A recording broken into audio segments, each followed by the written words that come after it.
శ్రీమహాగణాధిపతయే నమః. ఓం గురుభ్యో నమః. ఓం శ్రీమాత్రే నమః. పరమేశ్వర స్వరూపమైనటువంటి జ్యోతిష, వాస్తు మరియు ఇతర అనేకమైనటువంటి శాస్త్రములను మనకు అందించినటువంటి మహర్షులకి నమస్కారం. హయగ్రీవ హయగ్రీవ హయగ్రీవేతి యోపదేత్ తస్య నిస్సరతే వాణి జహ్నుకన్యా ప్రవాహవత్. అరుణాం కరుణాతరంగితాక్షీం ధృతపాశాంకుశపుష్పబాణచాపాం అనిమాదిభిరావృతాం మయూకైః అహమిత్యేవ విభావయే భవానీం. శ్రీమాత్రే నమః. ప్రేక్షకులకి ఆ లలితాంబిక అమ్మవారి యొక్క అనుగ్రహం పరిపూర్ణంగా కలగాలని మనస్ఫూర్తిగా కోరుకుంటూ, మనం ఈరోజు చాలామంది అడుగుతున్న ప్రశ్న ఏంటంటే, శని మారుతున్నాడు కదా మార్చి 29వ తేదీ నుంచి, దాని మూలంగా ఎలాంటి ఫలితాలు ఉంటాయి? అందులో ముఖ్యంగా శని భగవానుడు మారినప్పుడు ఒక 2 నెలలు రాహు కూడా ఇక్కడే ఉంటాడు. రాహు శనులు కలిసి ఉంటారు ఒక 2 నెలలు. ఆ 2 నెలల పరిస్థితి ఏంటి? మారకముందు ఇక్కడ శని ఉన్నప్పుడు ఎటువంటి ఫలితాలు ఇస్తాడు ద్వాదశ లగ్నాల వారికి?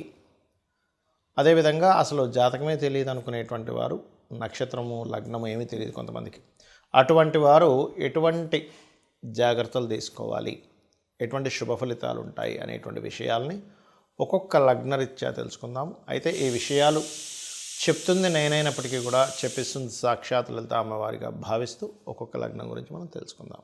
తులాలగ్నము, తులారాశి. తులవారికి గనక చూసుకున్నట్లయితే ఇక్కడ మీకు ప్రస్తుతం శని 5లో ఉన్నాడు. 29వ తేదీ 3వ నెల 2025 వరకు 5లోనే ఉండి దాని తర్వాత 6వ స్థానంలోకి వెళ్తాడు. మరి 3వ నెల వరకు నెక్స్ట్ ఇయర్ 3rd మంత్ వరకు 2025లో తీసుకోవాల్సిన జాగ్రత్తలు ఏమిటి అంటే, నిర్ణయాలు తీసుకునేటప్పుడు ఇక్కడ కొంతమంది లేట్గా తీసుకుంటూ ఉంటారు నిర్ణయాలు. సరే తీసుకుందాంలే, సరే చేద్దాంలే. అది మీకు చాలా ఇబ్బందిని ఇస్తుంది. ఆలస్యం అమృతం విషం అంటారు చూసారా? ఎక్కువ ఆలస్యం చేయడమే ఇక్కడ ప్రభావితం చేస్తుంది మీకు. కాబట్టి ఎక్కువ ఆలస్యం చేయకుండా మీరు 6వ స్థానంలో శని సంచారం వరకు కొంచెం ఈ ఆలస్య నిర్ణయాలు తీసుకోకండి. 6వ స్థానంలో శని సంచారం మీకు పర్టికులర్గా చేసేటువంటి ప్రయత్న ఫలితాలను ఇస్తుంది. అలాగే మరొకటి ఏంటంటే, 6వ స్థానంలో శని సంచారం జరిగేటప్పుడు ఇక్కడ శని 2.5 సంవత్సరాలు ఉంటాడు. దాని తర్వాత కేతు ఇక్కడ ఉన్నాడు. ఇది మారాడు అంటే మీరు 5వ నెల ఎండింగ్లో మారుతున్నాడు కేతువు మీకు. తులాలగ్నం వారికి అక్కడి నుంచి విదేశాలకు వెళ్ళాలి అనేటువంటి ప్రయత్నం ఫలిస్తుంది. హయ్యర్ ఎడ్యుకేషన్ కోసం వెళ్ళాలనే ప్రయత్నం మరింత చక్కగా ఫలిస్తుంది. విదేశాల్లో ఏదైనా బిజినెస్ పర్పస్లో మీకు ఏదైనా బిజినెస్ యోగం ఉంది. ఇక్కడ ఒకటే గుర్తుపెట్టుకోండి, ఏదైనా సరే గోచారంలో ఇచ్చే గ్రహాలు మీకు దానికి తగ్గట్టుగా మీకు కూడా ఆ యోగం ఉన్నప్పుడు కలుగుతుంది. అంటే ఎలాగా అంటే చెప్తాను చూడండి. ఇప్పుడు రేషన్ కార్డ్స్ ఉంటాయి, white ration card, pink ration card, రకరకాలు ఉండేవి. అందులో మీరు పలానా రేషన్ తీసుకోవడానికి ఎలిజిబుల్ అని మీరు ఉన్నారనుకోండి, అప్పుడు ఆ రేషన్ షాప్కి రేషన్ వచ్చినప్పుడు మీరు వెళ్ళి తెచ్చుకోగలుగుతారు. మీరు ఎలిజిబుల్ కాకపోతే తెచ్చుకోలేరు. అలాగే గోచారంలో కూడా ఉండేటువంటి, ఇప్పుడు ఉదాహరణకి రైతులకి మాఫీ అని పెట్టింది గవర్నమెంట్, ఏదో అనుకుందాం రుణమాఫీ. మీరు రైతు అయి ఉండి మీరు రుణం తీసుకొని ఉంటేనే అప్పుడు ఎలిజిబుల్. రైతు కాకపోయినా మీరు ఎలిజిబుల్ కాదు. రైతు అయి ఉండి రుణం తీసుకోకుండా ఏ రుణాలు లేకపోయినా మీరు ఎలిజిబుల్ కాదు తెచ్చుకోవడానికి కదా. అలాగే ఇక్కడ ఏంటంటే, మీ పర్సనల్ చార్ట్లో ఏముంది, మీకు గనక విదేశీ యోగం ఉందండి, ఎప్పటి నుంచో ట్రై చేస్తున్నాను, శని మారగానే ఇస్తాడు. విదేశీ యోగమే లేదు, శని మారినా విదేశీ యోగం ఇవ్వాలని రూల్ లేదు. ఆ టైంలో ఏంటంటే ఏదైనా కొత్త ఇన్వెస్ట్మెంట్స్ చేయడం ద్వారా 6లో శని జరిగేటప్పుడు మీకు కొత్త ఇన్వెస్ట్మెంట్స్ చేస్తుంటాం కదా, అలా ఇన్వెస్ట్మెంట్స్ చేసేటప్పుడు యోగాన్ని ఇస్తాడు. అది కూడా ఏమంటే, నేను ఎందులో ఇన్వెస్ట్మెంట్ చేస్తే బాగుంటుంది అంటే, ఇట్స్ డిపెండ్ ఆన్ మీ పర్సనల్ చార్ట్లో నవగ్రహాలలో ఏ గ్రహం ద్వారా మీకు ఇన్వెస్ట్మెంట్స్ గ్రోత్ ఉండే యోగం ఉంది. రెండవది, ఇన్వెస్ట్మెంట్స్ అసలు చేసే పర్సనల్గా మీ జన్మజాతకంలో ఇన్వెస్ట్మెంట్ చేసేటువంటి ఫలితాలు 100% మీకు పూర్తిగా వస్తున్నాయా లేదా ఈజ్ ఆల్సో మోస్ట్ ఇంపార్టెంట్. ఇవి పర్టికులర్గా చూసుకొని ముందుకు వెళ్ళాలి. ఏదో గుడ్డిగా ఇది మారిపోయాడు కాబట్టి ఇది ఫలితం, అది మారిపోయింది కాబట్టి అది అని అనుకుంటే అలా పని చేయదు గ్రహము. అది కేవలం కొంతవరకే పనిచేస్తూ ఉంటుంది. మరి ఇవన్నీ ఒక ఎత్తు అయితే, మీకు ఎప్పుడు కూడా మంత్రము, దేవతా ఆరాధన, సాధన కూడా మీకు యోగాన్ని ఇస్తుంది. ఆ రకంగా మీరు కాళికా అమ్మవారి యొక్క సాధన లేదా వారాహి అమ్మవారి యొక్క సాధన మీకు అన్ని విధాల మంచి ఫలితాలు ఇస్తుంది. కొంతమందికి లగ్నము కానీ నక్షత్రము కానీ రాశి కానీ ఏమీ తెలియదు. తెలిస్తే కనీసం ఏలినాటి శని నడుస్తుందా, అర్ధాష్టమ శని నడుస్తుందా, అష్టమ శని నడుస్తుందా అని ఒక క్లారిటీ ఉంటుంది. అయితే మీకు ఒక విషయం గుర్తుపెట్టుకోవాలి, అందరూ కూడా శని అనగానే అదేదో మన మీద ఆయన కక్ష కట్టి ఇబ్బంది పెడుతున్నాడు అనుకుంటే పూర్తిగా రాంగ్.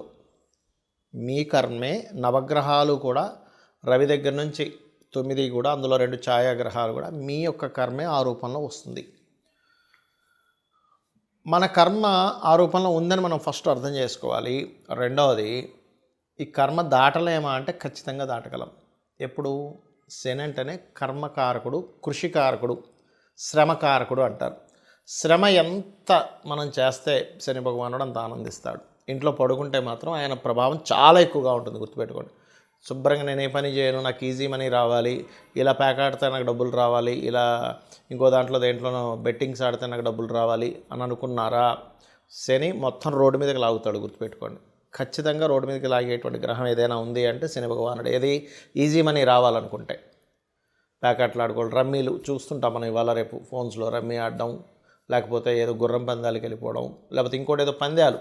అంటే వాళ్ళు తెలివితేటలు ఏమి పెట్టకుండా, ఏ పని చేయకుండా ఇంట్లో కూర్చొని నాకు డబ్బులు రావాలి, లేకపోతే గోవా వెళ్ళిపోయి ఇట్లాంటివి చేసే వాళ్ళకి శని ఎక్కడా సహకరించడు. మీరు అనొచ్చు మరి, ఏమండి మరి కొంతమందికి వస్తుంటాయి కదంటే పూర్వజన్మల్లో విపరీతమైన పుణ్యకర్మలు ఏవో చేసి ఉంటారు వాళ్ళు, అందుకే వాళ్ళకి ఒక్కోసారి లాటరీలో డబ్బులు రావడము, ఏ నిధి దొరకడమో ఇట్లాంటివన్నీ జరుగుతూ ఉంటాయి.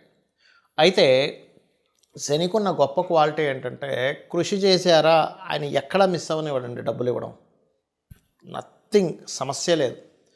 అయితే ఇక్కడ మీకు మరి నక్షత్రము రాశి తెలియని వారి పరిస్థితి ఏమిటి అంటే, శని 12లో న్యాచురల్ 12th హౌస్లో తిరిగేటప్పుడు పర్టికులర్గా అది కూడా రాహుతో తిరుగుతున్నాడు కాబట్టి కొంచెం అందరూ అంటే ఈ తెలియని వాళ్ళు ఇన్వెస్ట్మెంట్ చేసేటప్పుడు మాత్రం జాగ్రత్తగా ఉండాలి. ఎందుకంటే ఇక్కడ తిరిగేటువంటి శని దేశకాల పరిస్థితుల మీద ఎటువంటి ప్రభావం చూపిస్తాడంటే జీవుల మీద కొంచెం హెల్త్ రిలేటెడ్ ఇష్యూస్ మీద ప్రభావం చూపిస్తూ ఉంటాడు ఇక్కడ తిరిగే శని. ఎందుకంటే ఇక్కడ శని ఇక్కడ ఉంటూ గురురాశుల్లో ఉంటూ మరో గురురాశులను చూస్తున్నాడు, జీవుల మీద, హెల్త్ మీద. అలాగే కర్మ, వర్క్ మీద. అంటే నేను మీకు గతంలో ఇక్కడికి శని కుంభంలోకి ఎంటర్ అయ్యేటప్పుడే మీకు హెచ్చరించాను 2 సంవత్సరాల క్రితమే. శని ఇక్కడ నుంచి స్లోగా మేషం వరకు వెళ్తున్నాడు. అందరూ కూడా వాళ్ళ ఉద్యోగాలతో పాటు వాళ్ళు సొంతంగా ఏం చేయగలరు, వాళ్ళకి ఏం టాలెంట్ ఉంది, ప్రతి ఒక్కరిలో ఒక గొప్ప టాలెంట్ దాగి ఉంటుంది. వాళ్ళ టాలెంట్ ఏంటో గుర్తించి దాన్ని సైడ్గా పెట్టుకొని దాని ద్వారా కూడా సైడ్ ఎంతో కొంత మనీ ఎర్న్ చేసుకునేటువంటి దీంట్లోకి జనాలందరూ వెళ్ళవలసినటువంటి పరిస్థితి రాబోతుంది. అలా వెళ్ళాలి, ఇప్పటి నుంచే మీరు సెట్ చేసుకోవాలని. అందుకని ఏంటి, శనిలోకి ఎప్పుడైతే ఎంటర్ అయ్యాడో మళ్ళీ ఇంకొంచెం దాని యొక్క ప్రభావం పెంచుతూ ఉంటుంది. పెద్ద పెద్ద దేశాల్లో కొంత ఆర్థిక మాన్యాలు రావడం, కొన్ని వర్క్ చేసేటువంటి విధానాల్లో చాలా మార్పులు రావడం, కొన్ని ధర్మ విరుద్ధమైనటువంటి కొన్ని పరిస్థితులు రావడం, రాజ్య సంబంధించినటువంటి విషయాల్లో, రాజకీయ నాయక సంబంధించినటువంటి విషయాలు అనేకమైనటువంటి మార్పులు జరగడం, ఇవన్నీ కూడా జరుగుతూ ఉంటాయి స్లోగా శని యొక్క సంచారం ఎప్పుడైతే మారుతూ వస్తూ ఉందో. కాబట్టి మీకు డేట్ ఆఫ్ బర్త్ తెలిసినా తెలియకపోయినా ఏమైనా సరే ఒకటే గుర్తుపెట్టుకోండి, మీకు పనులన్నీ ఆలస్యం అవుతున్నాయి అంటే పూర్వజన్మల్లో ఎక్కడో శనికి సంబంధించిన దోషం మీరు చేశారు, అది ఈ కర్మలో ఈ రూపంలో వచ్చింది. అందుకని మీరు చేయవలసింది ఏమిటంటే శనివారాలు ప్రత్యేకంగా తైలము ఒంటికి రాసుకొని చక్కగా స్నానం చేయండి, దానివల్ల కొంత దోషం పోతుంది. రెండవది, మధ్యాహ్నం పూట నిద్రపోకండి పొరపాటును కూడా. చిన్నపిల్లలు, స్త్రీలు, బాగా ఏజ్డ్ పర్సన్స్కి సంబంధం లేదు, వాళ్ళు నిద్రపోవాలి. ఎందుకంటే వాళ్ళకి ఎనర్జీ సరిపోదు, మాటిమాటికి మేలుకు వస్తూ ఉంటుంది. మధ్యాహ్నం పూట కాసేపు నిద్రపోవాలి. ఇంట్లో స్త్రీలు ఇంట్లో పనులు ఉంటాయి, పాపం వాళ్ళు పొద్దున్నే లేచి చేస్తారు, వాళ్ళకి శనికి సంబంధం ఇబ్బంది ఏమి ఉండదు. కానీ మంచి యువకులు ఒక 15 ఏళ్ళ నుంచి 15 ఏళ్ళ వయసు నుంచి ఒక 55 ఏళ్ళ వయసు వరకు ఉండే వాళ్ళందరూ కూడా యువకుల కిందకే వస్తారు.